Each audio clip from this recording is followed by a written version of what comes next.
You did the hardest thing you ever done. You won, and now you can't get out of bed. If that sounds insane, you're not broken. You're in good company. Some of the most powerful men in the Bible had the exact same crash right after their biggest victories. And by the end of this video, you'll understand exactly why that happens and what to do about it. Elijah had just stood alone against 450 prophets of Baal on Mount Carmel. Fire fell from heaven. The nation saw God move.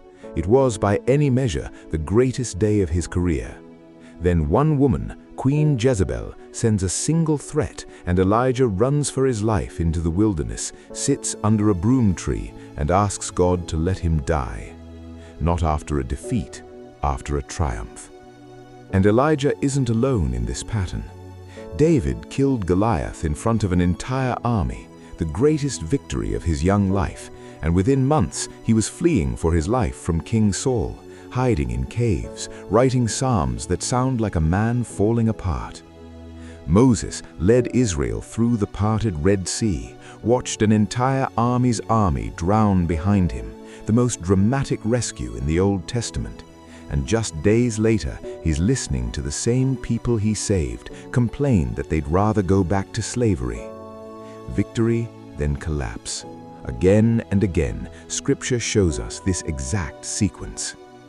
This is what modern psychology calls the post-achievement crash, a documented pattern where intense adrenaline, purpose, and public pressure are suddenly followed by silence, and the nervous system, no longer running on emergency fuel, collapses into exhaustion and even despair.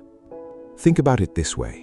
For weeks, maybe months, Elijah's body had been flooded with stress hormones, keeping him sharp, focused, and ready for confrontation. The moment the threat passed, that chemical support vanished, and what's left behind isn't peace, it's a crash. Athletes know this after a championship. New parents know this after the birth. Even students know this the week after final exams. The relief you expected to feel gets replaced by a strange, hollow exhaustion instead. It's not weakness, it's biology catching up with a spirit that carried more than a body can sustain for long. Elijah wasn't losing his faith, he was depleted, physically, emotionally, spiritually, and there's no shame in that. Here's what's remarkable. God doesn't rebuke Elijah. He doesn't quote scripture at him. He doesn't ask him to explain himself or snap out of it. He sends an angel, twice, with the simplest possible instructions: eat and sleep. No sermon, no correction, just bread, water, and rest. Only after Elijah's body is cared for does God speak to him, and even then, not in the fire, not in the earthquake, not in the wind, but in a whisper. A gentle, quiet voice after the storm inside him had already been calmed by something as simple as a good meal. God met his exhaustion with rest long before he ever met it with revelation. That order matters. Care came first. Correction, if there was any at all, came much later and gently. If you've hit a wall right after a win, a promotion, a milestone, a finished project, a launch, a wedding, a graduation, you are not spiritually failing.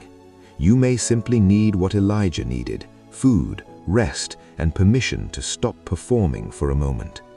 So many believers push through exhaustion because they think faith means never slowing down.